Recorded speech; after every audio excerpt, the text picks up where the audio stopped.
பணத்திற்காக நாங்கள் தேர்தலில் நிற்கவில்லை, தமிழ் இனத்திற்காக நிற்கின்றோம். நின்ற தேர்தல்களில் எல்லாம் தோல்வி அடைந்தோம் என்று நாம் தமிழர் கட்சியின் தலைமை ஒருங்கிணைப்பாளர் சீமான் தெரிவித்துள்ளார்.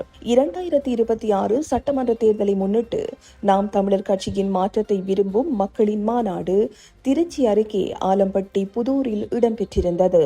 அங்கு உரையாற்றிய போதே அவர் இவ்வாறு குறிப்பிட்டுள்ளார்.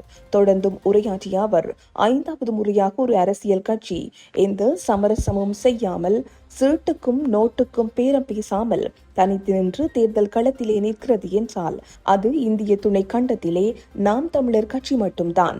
தனித்துவத்தோடு இருக்கின்றோம், தனித்து உயர்ந்த தனித்துவத்தோடு இருக்கின்றோம். வியாபாரம் தேவையில்லை, வேண்டியது அரசியல் விடுதலைதான். மொழி அழிந்தால் நாடு அழியும். இது ரசிகர் கூட்டம் அல்ல, லட்சிய கூட்டம்.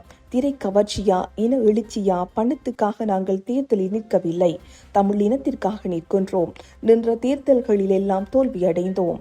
அடிப்பட்ட புலியும் அடிப்பட்ட இனமும் எழுந்து நிற்கின்றோம். இங்கே அரசியல் என்பது தேர்தலுக்காக கட்டமைக்கப்பட்டுள்ளது, மக்களுக்கான அரசியல் இல்லை. இங்கு செய்தி அரசியல், விளம்பர அரசியல் இருக்கிறது, ஆனால் சேவை அரசியல், செயல் அரசியல் இல்லை.